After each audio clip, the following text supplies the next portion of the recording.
എൻ്റെ ദൈവം മോഡ് ഇട്ടപ്പോൾ വണ്ടിയായി കേട്ടോ. ഇപ്പോൾ ശരിക്കും അയാവൂസായി. ഇപ്പോൾ ഒന്നും അറിയാനില്ല. മറ്റേ ഞാൻ ഇങ്ങനെ കുടുങ്ങി കിടക്കുമായിരുന്നു.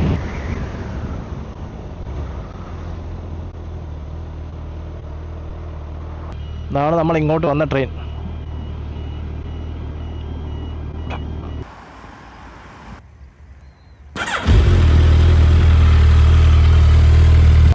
അങ്ങനെ നമ്മൾ നമ്മുടെ ഹയാബുസയുടെ ഡെലിവറിക്ക് വേണ്ടി വന്ന ഇവിടെ ഒരു ന്യൂ കാസിൽ എന്ന് പറഞ്ഞ് ഒത്തിരി ദൂരം അപ്പുറമുള്ളൊരു സ്ഥലമാണ്.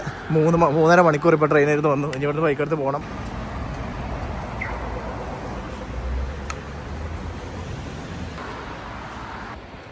അങ്ങനെ നമ്മൾ ഷോറൂം എത്തി. ഞാൻ ഉള്ളേറിയയിലായതുകൊണ്ട് ചെറിയ ഷോറൂം ആയിരിക്കുന്നത്, പക്ഷേ അടിപൊളി ഇഷ്ടം പോലെ പഴയ ക്ലാസിക് ബൈക്കുകളുണ്ട് ഇവിടെ. ഇവിടുന്നാണ് നമ്മുടെ ഹയാബുസയുടെ delivery. Suzuki have a auto start feature. Yeah. It's really nice. So when you start the bike, all you do is give it a That's it.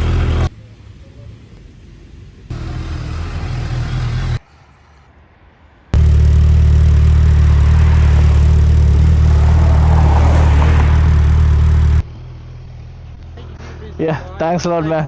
Yeah. I hope it goes really well. Yep. Thank you. Me too.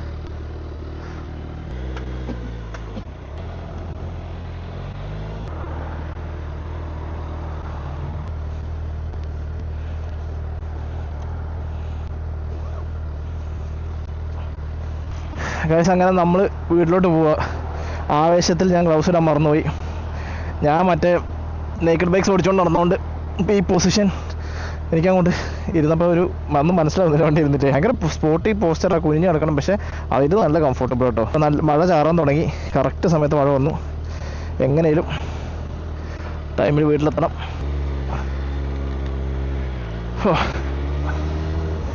നല്ലതായിട്ട് lean ചെയ്ത് കിടക്കണം. പക്ഷെ നല്ല അടിപൊളി കൺട്രോളുണ്ട്.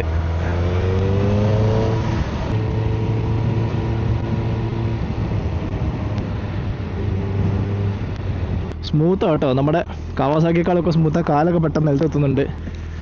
ഇത്ര നേരം മഴയില്ലായിരുന്നു കേട്ടോ. ഞാൻ വണ്ടി അങ്ങോട്ട് എടുക്കാൻ നിന്നു. ഇപ്പോൾ കോപ്പർ എടുത്ത് വെക്കേണ്ടി വരുമായിരിക്കും. ട്രാക്ഷനൊക്കെ 10 ഇട്ട് തന്നിട്ടുണ്ട് അവൻ എനിക്ക്. എൻ്റെ ദൈവം, എനിക്ക് വിശ്വസിക്കാൻ പറ്റുന്നില്ല. ഹയാബുസ എന്നൊക്കെ പറഞ്ഞു കഴിഞ്ഞാൽ ചെറുപ്പം തൊട്ട് നമ്മൾ ചുമ്മാ ഇങ്ങനെ പറഞ്ഞുകൊണ്ട് നടക്കുന്നല്ലാതെ ഇങ്ങനെ ഒരിക്കലും എടുക്കുമെന്ന് ഒരിക്കലും വിചാരിച്ചിട്ടില്ല.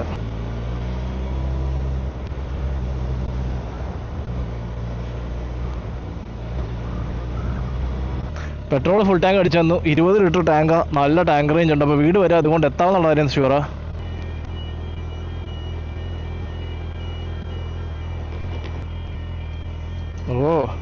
ആദ്യമായിട്ടൊരു ഓസ്ട്രേലിയ റെയിൽവേ ക്രോസിങ് വന്നു കേട്ടോ. ഞാൻ ഇതുവരെ ഓസ്ട്രേലിയയിൽ ട്രെയിൻ ക്രോസിങ് കണ്ടിട്ടില്ല. റെയിൽവേ ഗേറ്റ് ഇങ്ങനെ അടയ്ക്കുന്നത് കണ്ടിട്ടില്ല.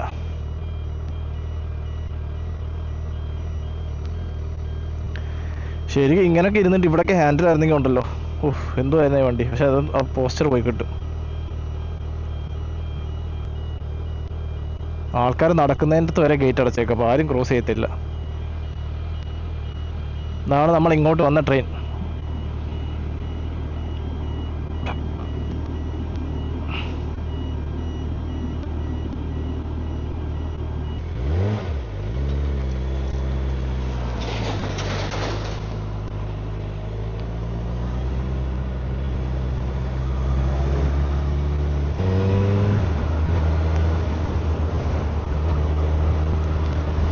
$260 കിലോ ഉണ്ടെങ്കിലും ഭയങ്കര എളുപ്പമുണ്ട് വണ്ടി അങ്ങോട്ട് വെട്ടിച്ചെടുക്കാൻ.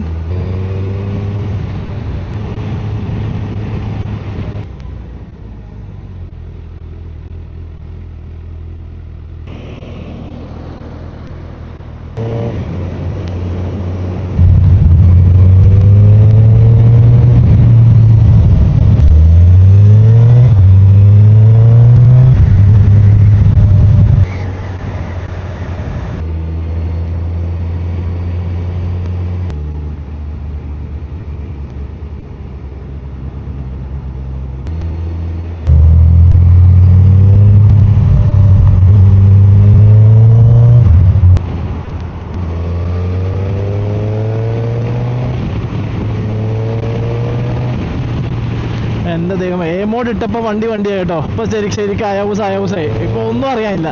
മറ്റേ ഞാൻ ഇങ്ങനെ കുടുങ്ങി കിടക്കുമായിരുന്നു. പൊളി. നമ്മുടെ പൊളിവായി പമ്പാടി ഏറ്റവും മോനെ പൊളി പവർ ഒരു രക്ഷയില്ല കേട്ടോ. അപ്പം ശരിക്ക് ഞാൻ സത്യം പറഞ്ഞിട്ടുണ്ടല്ലോ, അവൻ എനിക്ക് യൂസർ 2 യൂസർ 3 ഒക്കെ ഇട്ട് സെറ്റ് ചെയ്ത് ട്രാക്ഷൻ 10 ഇട്ട് തന്നു വിട്ടത്. അപ്പം ഞാൻ വിചാരിച്ചു ഇങ്ങനെ ഞാൻ ഓടിച്ചപ്പോൾ ഞാൻ വിചാരിച്ചു ഇത്ര ഉള്ളൂ ഹയബുസ ഇത്ര. ഇപ്പം മനസ്സിലായി. ഇപ്പം ഇവൻ സ്വഭാവത്തിലേക്ക് തിരിച്ചു വന്നു. ഇട്ടപ്പം പക്ക കോർണറിങ് ഒന്നും ഒരു സീനും ഇല്ല കേട്ടോ. ഇത്ര വെയിറ്റ് ഉണ്ടെന്ന് ഒന്നും അറിയത്തില്ല നമുക്ക്. ഒരു മിനിറ്റ്. നമുക്ക് കയറണമെങ്കിൽ നമ്മളെപ്പോഴും ഗിയർ ഡൗൺ ചെയ്ത് കൊടുത്ത് റവ് ചെയ്ത് കയറ്റണമല്ലോ. ഇത് RP ഒക്കെ നട 2000 അടി കിടക്കുന്നുള്ളൂ. പക്ഷേ 5th അതേപോലെ കൈ കൊടുത്തു കഴിഞ്ഞാൽ ഒരു രക്ഷയില്ല മോനെ. അതായത് 6ാമത്തെ ഗിയറിലൊക്കെയാണ് ഈ 80-ന്ന് 120 ചുമ്മാ അടിച്ച് കയറുന്നത് മുട്ട് പോലെ.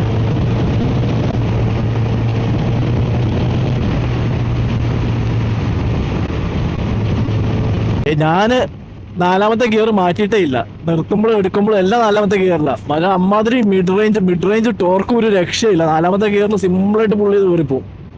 അതാണ് സൂപ്പർ ബൈക്കായിട്ടുള്ളൊരു ഡിഫറൻസ് ഇതിൻ്റെ. അതായത് ഇത് ടൂറിങ്ങിന് വേണ്ടി യൂസ് ചെയ്യാൻ പറ്റുന്ന ഒരു യൂസബിൾ ഡിഫറൻസ് ആ ഒരു മിഡ് റേഞ്ച് ടോർക്കാണ്. ക്വിക്ക് ഷിഫ്റ്റർ ആക്ച്വലി കവാസാക്കിയേക്കാളും സ്മൂത്താട്ടോ.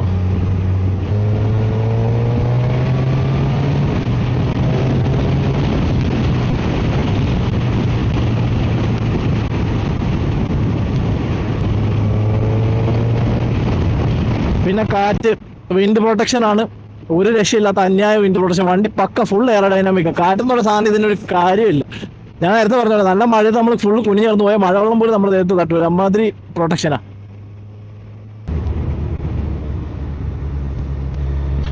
ഇപ്പോൾ വഴി തെറ്റിപ്പോയേനെ. ഇവിടെ സിഡ്നി വിട്ട് വേറെ എവിടെയും പോയേനെ. ഓക്കെ, നമുക്ക് നമ്മൾ ഹൈവേ കയറാൻ പോവാണ്. ഹൈവേ കയറിയിട്ട് നമുക്കറിയാം നല്ല മഴ കാലാവസ്ഥ. ഞാൻ എപ്പോൾ ബൈക്ക് എടുക്കാൻ പോലും ഇതവസ്ഥ. അങ്ങനെ ഏതായാലും എന്തായാലും അങ്ങനെ നമ്മൾ ഹയാബുസ ഒപ്പിച്ചെടുത്തു. ഇനി നമ്മുടെ വ്ളോഗും വീഡിയോ എല്ലാം ഹയാബുസയിലായിരിക്കും. ഞാൻ യൂട്യൂബൊക്കെ നിർത്തണമെന്ന് വിചാരിച്ച് അങ്ങനെ ഹൈവേ എത്തി.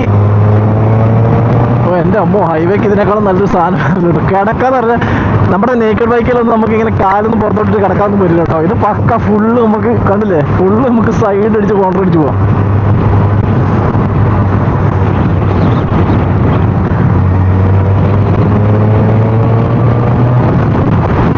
110 ഇനി അങ്ങോട്ട് ഹൈവേ കേട്ടോ. നമുക്ക് സെറ്റായിട്ട് പോവാം, പൊടിച്ചടുക്കി പോവാം. ഈ ഹയാബുസയൊക്കെ ഞാൻ ഒരിക്കലും എനിക്ക് ഇപ്പോഴും അടുത്തെങ്കിലും കിട്ടുമെന്ന് വിചാരിച്ചല്ലോ കേട്ടോ. എല്ലാം ഒരു എന്താ പറയുക, ഈ മാനിഫെസ്റ്റേഷൻ എന്നൊക്കെ പറയുന്ന സംഭവം ശരിയാന്ന് പറയുന്നത് വളരെ ശരിയാണ്. പണ്ട് ചെറുപ്പത്തിലൊക്കെ നമ്മുടെ വാൾപേപ്പർ ഉണ്ടല്ലോ, ഒരു ചുമന്ന ഹയാബുസ, അതൊക്കെ ഭിത്തി നമ്മുടെ ഡോറിലൊക്കെ ഇങ്ങനെ ഒട്ടിച്ച് വെച്ചിട്ടുണ്ടായിരുന്നു. എന്നിട്ട് അന്നൊക്കെ വിചാരിക്കും ഇങ്ങനെ അന്ന് ആരൊക്കെ പറയാം ഫോട്ടോ ഒട്ടിച്ച് വെച്ചാൽ അതൊക്കെ കിട്ടുമെന്ന് ജീവിതത്തിൽ. അതുകൊണ്ട് ഇങ്ങനെ ഇട്ട് വെക്കുമായിരുന്നു. അന്ന് ഫസ്റ്റ് വെച്ച വണ്ടി ചെയ്ത്. എന്നിട്ട് പിന്നെ ഞാൻ ഫസ്റ്റ് എടുത്ത 220 ഉണ്ട്, നമ്മുടെ പൾസർ 220. അതായിരുന്നു എൻ്റെ ഫസ്റ്റ് വണ്ടി.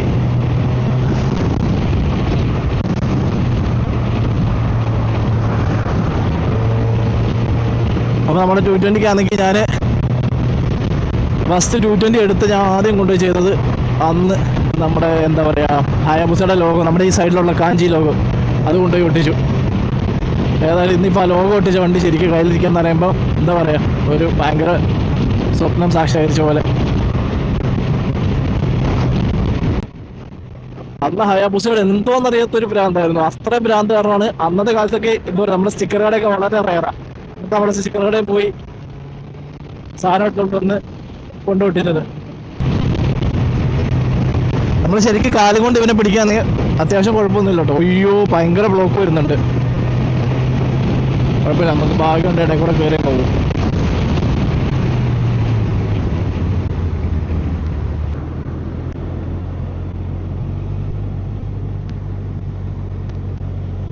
നമ്മുടെ കാലൊക്കെ സ്പോട്ടി ആയിട്ടാണെങ്കിലും ഒരു പ്രശ്നമില്ല കേട്ടോ. നല്ല കംഫർട്ടബിൾ, ഒരു നാച്ചുറൽ സ്പോട്ടി പൊസിഷനായത്.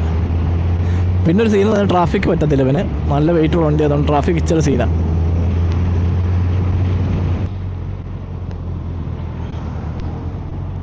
അങ്ങനെ ഇപ്പോൾ ഉച്ചയ്ക്ക് 2 മണിയായി. ഞാൻ രാവിലെ 7 മണി 7:30 ഇറങ്ങിയതാണ്. ഞങ്ങളവിടുന്ന് 2 ട്രെയിനൊക്കെ മാറി കയറി എത്തണമായിരുന്നു. അങ്ങനെ ഈ സ്ഥലത്തോട്ട് വരാൻ ഒത്തിരി സമയം എടുത്ത് 4 മണിക്കൂർ പോയി കിട്ടി. പിന്നെ അവിടെ ഒത്തിരി പേപ്പർ വർക്ക് കാര്യങ്ങൾ, അവന്മാർ ഭയങ്കര തിരക്കായിരുന്നു. അപ്പോൾ അവന്മാർ ഡെലിവറി കുറച്ച് ലേറ്റായിട്ടാണ് കിട്ടിയത്. അപ്പോൾ ഇപ്പോൾ വണ്ടി എടുത്ത് ഇനിയിപ്പം 2.25 മണിക്കൂറായിരുന്നു വീട്ടിലോട്ട് കാണിച്ചു. ഇനിയിപ്പോൾ 2.5 മണിക്കൂർ കൂടെ കാണും. അവിടെ എന്തോ ഒരു ആക്സിഡൻറ്റ് ഉണ്ട്. അപ്പോൾ പിന്നെ ഒന്നുകൂടെ സ്ലോ ആയി, റോഡ് മൊത്തം ബ്ലോക്കായി കിടക്കുക. ഏതോ വണ്ടി കൂട്ടിയിടിച്ചിട്ടുണ്ട്. സൗണ്ടൊക്കെ നല്ല സ്മൂത്ത് ആട്ടോ. വണ്ടി എഞ്ചിൻ നല്ല സ്മൂത്ത് ആട്ടോ, നല്ല സ്മൂത്ത് എഞ്ചിൻ, ഭയങ്കര റിഫൈൻഡ് പവർ. നമ്മുടെ കവാസാക്കി എന്ന് പറയുമ്പോൾ വെച്ചിട്ട് റോ നേച്ചർ, നല്ല ഡ്യൂക്കൊക്കെ പോലെ KTM എഞ്ചിനൊക്കെ പോലെ ഭയങ്കര റോ ഇതാ. ഇവൻ്റെ എന്ന് പറയുമ്പോൾ വെച്ചിട്ട് നല്ല റിഫൈൻഡ് നേച്ചർ, പക്ഷെ ഭയങ്കര ഫീൽ പൊസിഷനാണ് ഇഷ്ടപ്പെട്ടത്. ട്രാഫിക് മാത്രമുള്ളൊരു സീന്. അപ്പോൾ ഏകദേശം 190 ഹോഴ്സ് പവർ ഉണ്ട്. പിന്നെ ഇലക്ട്രോണിക്കലി കുറേ അവർ ഇത് ചെയ്തു. ഇപ്പോൾ ഹോഴ്സ് പവർ 187 ആക്കി അവർ കുറച്ചായിരുന്നു ഈ പ്രാവശ്യം. അതാണ് ഇത്ര ഒരു 190ക്ക് അടുത്തായത്, പഴയ പോലെയല്ല. പക്ഷേ എന്താ പറയുക, അത്രയും കുറച്ചെങ്കിലും വണ്ടി ആക്ച്വലി നല്ല പവർ തന്നെ, വണ്ടി എടുത്ത് പോകും. ലോ എൻഡ് ടോർക്ക് ഒരു രക്ഷയില്ല. 4th 5th ഗിയറിൽ വേണമെങ്കിൽ നമുക്ക് ഉരുട്ടിക്കൊണ്ട് പോകും. അതാണ് അതിൻ്റെ മെയിൻ സാധനം, ടൂറിങ്ങിന് യൂസ് ചെയ്യാൻ പറ്റുന്ന ഒരു സംഭവം. നല്ല ലോ എൻഡ് ഉണ്ട് കേട്ടോ, നമുക്ക് ഫീൽ ചെയ്യാനുണ്ട് ആ ടോർക്ക്, ആ ഒരു പുഷിങ് നമ്മളിങ്ങനെ വലിച്ചെടുക്കും. നമ്മുടെ റെവ് ചെയ്യാതെ തന്നെ 2000 RPM തന്നെ വണ്ടി എടുത്ത് പോകുന്നത് അത് ഫീൽ ചെയ്യുന്നുണ്ട്. കൈസ് പിന്നെ മഴയിലേക്കാണ് പോകുന്നതെന്ന് തോന്നുന്നു. പിന്നെ മഴ തുടങ്ങി, അറിയത്തില്ല എന്തോ എത്തിന്. കുറച്ച് നല്ല മഴയാണ്, ഞാൻ ഗോപ്രോ ഇവിടെ നിർത്തി എടുത്ത് വെക്കേണ്ടി വരും. അപ്പോൾ അങ്ങനെ അവസാനം നമ്മുടെ ഹയാബുസ കിട്ടി.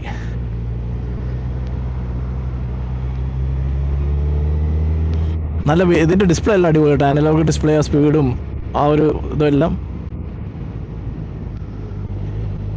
അത്യാവശ്യം നല്ല ബ്ലോക്കാണല്ലോ. ഭയങ്കര ഫീലാട്ടോ ഓടിക്കാൻ ഹയാബുസ, ആക്ച്വലി അടിപൊളി ഫീലാണ്. നമ്മുടെ ഒരു GSX R1000 ഒക്കെ ഓടിച്ചുകൊണ്ട് നടക്കുന്ന ലാഭത്തോടെ ഓടിച്ചുകൊണ്ട് പോകുന്നേ ഉള്ളൂ, അല്ലാതെ വലിയൊരു ഇതൊന്നുമില്ല. ധൂം ഫസ്റ്റ് കണ്ടപ്പോഴാണ് എല്ലാവർക്കും ഒരുമാതിരി ആൾക്കാർക്കെല്ലാം ധൂം ഫസ്റ്റിലാണ് ഹയാബുസ മനസ്സിലായത്. പിന്നെ ധൂം കണ്ടപ്പോൾ ഒന്നുകൂടി ഭയങ്കര ഇഷ്ടമായി. വണ്ടി അത്രയും വലിയ സൈസുള്ള വണ്ടിയും, പക്ഷേ വന്ന റേസ് ജയിച്ച് വന്ന അതൊക്കെ ജസ്റ്റ് ഒരു സീനായിട്ട് കാണിക്കുന്നത്. എന്നാലും അന്നത്തെ കാലത്തൊക്കെ നമ്മൾ കാണുമ്പോൾ നമുക്ക് ആ വണ്ടിയോട് ഒരു ആരാധന. പിന്നെ ഹയാബുസയുടെ സിമ്പൽ എന്ന് പറഞ്ഞാൽ കാഞ്ചി എന്ന് പറയുന്ന സിമ്പൽ, അതിൻ്റെ അർത്ഥം എന്താ ഫാസ്റ്റ്, ഏറ്റവും ഫാസ്റ്റസ്റ്റ് എന്നുള്ള അർത്ഥം. പിന്നെ എല്ലാവർക്കും അറിയുന്ന സ്റ്റോറി, നമ്മുടെ ഹോണ്ടയുടെ ബ്ലാക്ക് ബേർഡിനെ ഇതാക്കി പെലിഗ്രിനി ഫാൽക്കൺ എന്ന് പറഞ്ഞ ഫാൽക്കനെ ഇൻസ്പയർ ചെയ്തിറക്കിയ വണ്ടിയാണ്. ആ ഫാൽക്കൻ്റെ അതേ ഡിസൈനും ഇവിടെ നിങ്ങൾ നോക്കുമ്പോൾ തന്നെ ആ ഒരു നമുക്കറിയാം, ആ ഒരു ഡിസൈൻ ലാംഗ്വേജ്, ബോഡി ലാംഗ്വേജ് കറക്റ്റായ ഒരു ഫാൽക്കൻ്റെ എസ്തെറ്റിക്സിൽ അതേപോലെ ഡ്രോ ചെയ്തുണ്ടാക്കിയതാണ്. ഫാൽക്കൻ്റെ കാര്യം പറഞ്ഞ പോലെ ഡൗൺഫോൾ ചെയ്യുമ്പോഴാണ് 500 കിലോമീറ്റർ സ്പീഡ് വരെയൊക്കെ അച്ചീവ് ചെയ്യുന്നത്. അതേപോലെ ഈ സാധനം ഹൈവേയിലൊക്കെ നമ്മളിങ്ങോട്ട് വിട്ട് പോയി അവിടെ ഇറങ്ങിക്കഴിഞ്ഞാൽ നല്ല രീതിയിൽ ഇത് കണ്ടോ. സ്പീഡ് ക്യാമറ കിടപ്പുണ്ടായിരുന്നു ഇവിടെ, ഭാഗ്യം ബ്ലോക്ക് ആയതല്ലേ, ഇപ്പോൾ നമുക്കൊക്കെ കിട്ടിയേനെ. ശരിക്കും നല്ലൊരു ടൂറർ ബൈക്ക് ഓടിച്ചുകൊണ്ട് പോകുന്ന പോലെ ഓടിച്ചു പോട്ടോ. അത്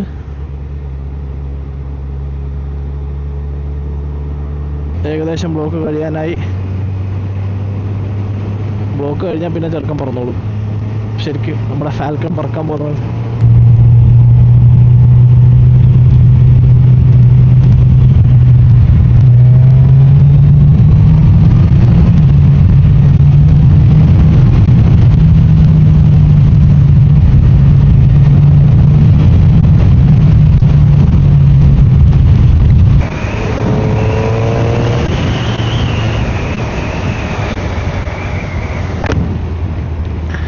അങ്ങനെ 152 കിലോമീറ്റർ ഭയങ്കര ട്രാഫിക്കായിരുന്നു. ആണ്ടൊരു നല്ല മുട്ടനാട് നിൽക്കുന്നു. ഭയങ്കര ട്രാഫിക് എന്ന് പറഞ്ഞാൽ ഒരു രക്ഷയില്ല. ആകെ ഒരു പരുവായി മഴയും ട്രാഫിക്കും എല്ലാം കൂടെ. എൻ്റെ ഗോപ്രോ പോലും എന്തായെന്ന് അറിയില്ല. ഞാൻ ഇപ്പോൾ അടുത്ത ബാറ്ററി എടുത്തിട്ടു. അങ്ങനെ എല്ലാ ട്രാഫിക്കും കഴിഞ്ഞു. 9 കിലോമീറ്ററുള്ള വീട്ടിലോട്ട്. അങ്ങനെ നമ്മൾ നമ്മുടെ തോട്ടങ്ങളിൽ കൂടെ കണ്ടില്ലേ എന്താണോ എന്തൊക്കെയോ കൃഷി ചെയ്യുന്നുണ്ട്. അപ്പോൾ ഞങ്ങൾ നമ്മുടെ വീടിനടുത്തുള്ള ചെറിയ ചെറിയ ഗ്രാമീണ പ്രദേശങ്ങൾ, ഞാൻ ഹൈവേ നേരെ എക്സിറ്റ് അടിച്ചു. ഹൈവേ കടന്ന ഇപ്പോഴൊന്നും വീട്ടിലെത്തൂല, ഇനിയുണ്ട് കണ്ടമാനം ദൂരം.